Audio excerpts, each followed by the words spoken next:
আসসালামু আলাইকুম শিক্ষার্থী বন্ধুরা, আশা করি তোমরা সবাই ভালো আছো। তো বন্ধুরা, এখন আমি আলোচনা করব তোমাদের সপ্তম শ্রেণীর বাংলা বিষয়ের সামষ্টিক মূল্যায়ন 2024-এ কিছু নমুনা প্রশ্ন নিয়ে। তো চলো বন্ধুরা, এখন এই ভিডিওটি শুরু করা যাক। তো বন্ধুরা, আমাদের প্রথম কাজ, প্রমিত বাংলায় কথা বলা নিজের বাড়িতে শব্দের অপ্রমিত আঞ্চলিক উচ্চারণ হয় এমন 10টি বাক্য পরিবারের সদস্যদের সাথে আলোচনা করে শনাক্ত করতে হবে। এরপরে বাক্যগুলোকে প্রমিততে রূপান্তর করে একটি কাগজে নাম ও আইডি সহ লিখে জমা দিতে হবে। যাদের সাথে আলোচনা করে এই কাজটি সম্পন্ন হয়েছে কাগজে তাদের নাম, পরিচয় ও স্বাক্ষর থাকতে হবে। তো বন্ধুরা, চলো আমরা উত্তরটির মধ্যে দিয়ে চলে যাই। তো নিজের বাড়িতে ব্যবহৃত অপ্রমিত বা আঞ্চলিক উচ্চারণ সহ 10টি বাক্য।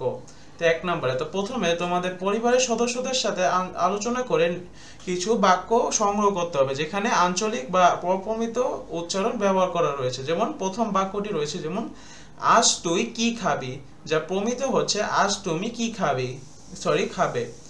এরপরে রয়েছে কাল আমার বাসায় আসবি, মানে প্রমিত কাল আমার বাড়িতে আসবে।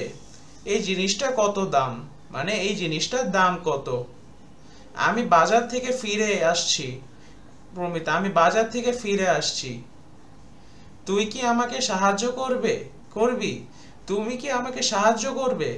কেউ কি দরজায় আছে, দরজায় কেউ আছে কি। এটা কি তোমার বই, মানে এটা কি তোমার বই। তো বন্ধুরা, এরপরে তোমরা 10টি বাক্যর এই যে প্রমিত আমরা যেমন রূপান্তর করেছি সেমন রূপান্তর করে তোমরা তোমাদের নাম এবং আইডি সহ তোমাদের টিচারের কাছে জমা দিয়ে দিবে। তো বন্ধুরা, এখন আমরা চলে যাব আমাদের আরো 3টি বাক্য ছিল। যেমন 8 নম্বর বাক্যটি ছিল আমি তোমার কথা বুঝতে পারছি না। প্রমিত আমি তোমার কথা বুঝতে পারছি না। কখন তুই আমার কাছে আসবি, কখন তুমি আমার কাছে আসবে। এই কাজটা আমি করে ফেলবো। এরপরে বন্ধুরা, আমরা চলে যাব একটি একক কাজ, মানে কাজ নাম্বার 2। তুমি এমন একটি অনুচ্ছেদ লেখো যেখানে বিভিন্ন রকম জ্যোতি চিহ্নের ব্যবহার আছে। তো এখানে আমি লিখেছি একটা স্যাম্পল অনুচ্ছেদ, বাংলা ভাষার সৌন্দর্য, জ্যোতি চিহ্নের ব্যবহার। বাংলা ভাষা সাহিত্য ও সংস্কৃতির অমূল্য সম্পদ। এই সৌন্দর্য ও মিষ্টত্ব অনিষ্কার্য। এই সৌন্দর্যকে আরো সমৃদ্ধ করে তোলে জ্যোতিচিহ্নের সাবলীল ব্যবহার। জ্যোতিচিহ্ন যেন সুরের লালিতা, যা ভাষাকে করে তোলে স্পষ্ট, সাবলীল ও অর্থবহ। কমা ব্যবহার করে আমরা বাক্যকে বিভিন্ন অংশে ভাগ করতে পারি, যেমন আমি, তুমি, সে সকলেই একই বাঙালি। প্রশ্নবোধক চিহ্ন ব্যবহার করে আমরা প্রশ্ন জিজ্ঞাসা করি, যেমন আজ কি বৃষ্টি হবে। বিস্ময়বোধক চিহ্ন ব্যবহার করে আমরা অবাকতা, বিস্ময় বা আনন্দ প্রকাশ করি, যেমন বাহ কি সুন্দর দৃশ্য। উদ্ধৃতি চিহ্ন ব্যবহার করে আমরা কোনো বিশেষ উক্তি বা বাক্যকে চিহ্নিত করি, যেমন সে বলল আমি আসবই। কোলন ব্যবহার করে আমরা ব্যাখ্যা বা বিবরণ দিয়ে থাকি, যেমন বাংলা ভাষার সাহিত্য রবীন্দ্রনাথ ঠাকুরের অবদান অনস্বীকার্য। ব্যবহার করে আমরা দুটি সম্পর্কিত বাক্যকে আলাদা করে থাকি, যেমন সে খুব পরিশ্রমী তাই সে সফল হবে। হাইফেন ব্যবহার করে আমরা দুটি শব্দকে একত্রিত করে থাকি, যেমন শিক্ষা শাস্ত্রের উন্নয়ন। ড্যাশ ব্যবহার করে আমরা দুটি বিষয়ের মধ্যে বিরতি বা স্পষ্ট পার্থক্য নির্দেশ করে থাকি, যেমন আমি, তুমি, সবাই একই। 3 নাম্বার কাজ, নিচে 3টি করে সরল বাক্য, জটিল বাক্য ও যৌগিক বাক্য তৈরি করো। তো উত্তর, প্রথমে আমরা 3টি সরল বাক্য লিখেছি। তো 1 নাম্বার রাত অনেক হয়েছে, 2 নাম্বার ঘুম আসছে না, 3 নাম্বার বই পড়ছি। এরপরে লিখেছি কিছু জটিল বাক্য। 1 নাম্বার রয়েছে যখন বৃষ্টি থেমে গেল তখন আমার ছাতা বন্ধ করে বেরিয়ে পড়লাম। 2 যদিও সে দরিদ্র ছিল তবু সে সৎ ও কর্মঠ ছিল। 3 কারণ আমি অসুস্থ ছিলাম তাই স্কুলে যেতে পারিনি। এরপরে 3টি যৌগিক বাক্য। 1 নাম্বার রবিবার সকালে আমরা বাজারে গেলাম এবং তাজা ফল ও শাকসবজি কিনলাম। 2 সীমা গান গাইছিল আর আমি বই পড়ছিলাম। 3 হাওয়া ঠান্ডা ছিল তবু আমরা বাইরে বেরিয়ে হাঁটতে গেলাম। 4 নাম্বার কাজ, নিচের দাগ দেওয়া শব্দগুলির বিপরীত শব্দ ব্যবহার করে বাক্যগুলো আবার লেখো।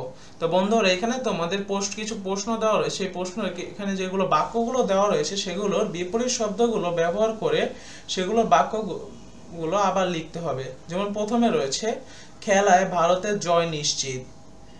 গ্রামের সুগম পথ ধরে মীরা এগিয়ে যাচ্ছে। একটি অর্থবোধক শব্দ লেখো। জুবায়ের সাহেব অচল। শফিক সাহেবের সুখ্যাতি রয়েছে। হাবিবা কাজের অগ্রিম বেতন পেয়েছে। নীরব একজন সচেতন নাগরিক। জনির গ্রামের পরিবেশ বেশ অনুকূল।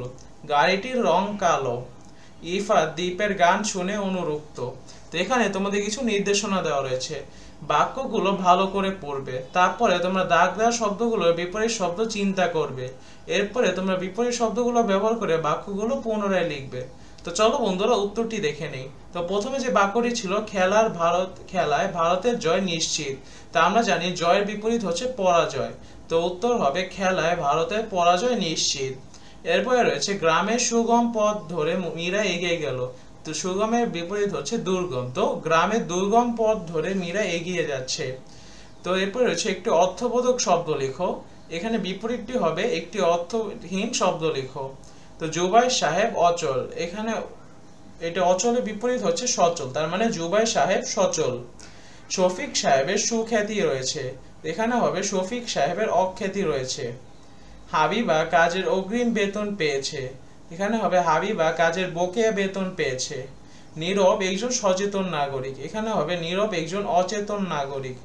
এরপরে হবে জনির গ্রামের পরিবেশ বেশ অনুকূল, এখানে হবে জনির গ্রামের পরিবেশ বেশ প্রতিকূল। গাড়িটির রং কালো, এখানে হবে গাড়িটির রং সাদা। তো ইফাত দ্বীপের গান শুনে অনুরক্ত, এখানে হবে ইফাত দ্বীপের গান শুনে বিরক্ত। 5 নাম্বার কাজ, নিচের অনুচ্ছেদটি পড়ে বিশেষ্য, সর্বনাম, বিশেষণ, ক্রিয়া, ক্রিয়া বিশেষণ, অনুসর্গ এই 6 শ্রেণীর শব্দ লেখো। তো বন্ধুরা এই নিচে যে অনুচ্ছেদটি দেওয়া রয়েছে ছোট অনুচ্ছেদটি পড়ে তোমাদের বিভিন্ন ধরনের বিশেষ্য, সর্বনাম, বিশেষণ, ক্রিয়া বিশেষণ, ক্রিয়া, অনুসর্গ সেগুলো 6 শ্রেণীর শব্দে লিখতে হবে। তো চলো বন্ধুরা আগে আমরা একটু অনুচ্ছেদটি পড়ে নেই। নীল জলের নদীর তীরে একটি ছোট গ্রাম ছিল। গ্রামের মানুষ ছিল সহজ সরল, তারা কৃষিকাজ করে জীবিকা নির্বাহ করত। গ্রামের পাশে এক ঘন বন ছিল, বনে বিভিন্ন ধরনের প্রাণী বাস করত। একদিন গ্রামের একটি ছেলে বনে খেলাধুলা করতে গেল। খেলতে খেলতে সে অনেক দূরে চলে গেল। হঠাৎ সে দেখতে পেল একটি বাঘ তার দিকে এগিয়ে আসছে। ছেলেটি ভয়ে চিৎকার করে উঠল। এই সময় বনের এক ঋষি ছেলেটির চিৎকার শুনে হাজির হলেন। ঋষি বাঘটিকে দেখে বললেন, বাঘ, তুমি এই ছেলেটিকে খেয়ে ফেলবে না, এই ছেলেটি আমার শিষ্য। বাঘ ঋষির কথা শুনে থেমে গেল। ঋষি ছেলেটিকে নিরাপদ গ্রামে ফিরিয়ে দিলেন। ছেলেটি ঋষিকে বললেন, আপনি আমার প্রাণ বাঁচিয়েছেন, আমি আপনার কাছে কৃতজ্ঞ। ঋষি বললেন, ছেলে ভবিষ্যতে কখনো একা বনে যাবে না, বনে অনেক বিপদ আছে। ছেলেটি ঋষির কথা মেনে রেখে আর কখনো একা বনে যায়নি।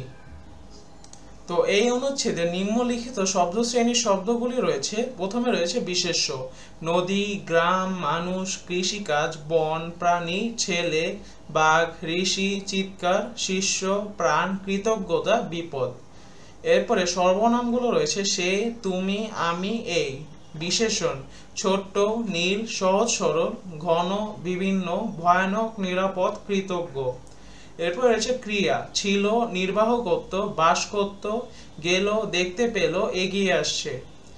চিৎকার করে উঠল, এসে হাজির হলেন, দেখে বললেন, থেমে গেল, ফিরিয়ে দিলেন, প্রণাম করে বললেন মনে রেখো, যাবে না।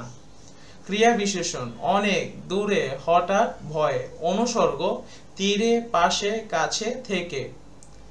তো বন্ধুরা এখন আমরা চলে যাব আমাদের পরবর্তী কাজে, কাজ নাম্বার 6। মনে করো তুমি সুমন, তোমার স্কুলে কবিগুরু রবীন্দ্রনাথ ঠাকুরের 163তম জন্মবার্ষিকী উপলক্ষে একটি আলোচনা সভা ও সাংস্কৃতিক অনুষ্ঠানের আয়োজন করা হয়েছে। উক্ত অনুষ্ঠানে শিক্ষক, অভিভাবক, গণ্যমান্য ব্যক্তিবর্গ সহ অনেককে আমন্ত্রণ জানাতে হবে। রবীন্দ্র জয়ন্তী উদযাপন কমিটির আহ্বায়ক হিসাবে আমন্ত্রণপত্র লেখার দায়িত্ব তোমার উপর ন্যস্ত হয়েছে। তো অনুশীলনের নির্দেশনা, আমন্ত্রণ পত্রের শুরুতে বড় করে আমন্ত্রণ পত্র বা দাওয়াত পত্র কথাটি লেখো। 2, তারপর সবাইকে সম্বোধন জানিয়ে লেখা আরম্ভ করো। কি উপলক্ষে, কখন অনুষ্ঠান হবে তা উল্লেখ করো। প্রধান অতিথি কে থাকবেন, বিশেষ অতিথি কারা বা সভাপতি কে থাকবেন তা উল্লেখ করো। অনুষ্ঠান সূচি উল্লেখ করো। শেষ বাক্যে অনুষ্ঠানে আসার আমন্ত্রণ জানাও।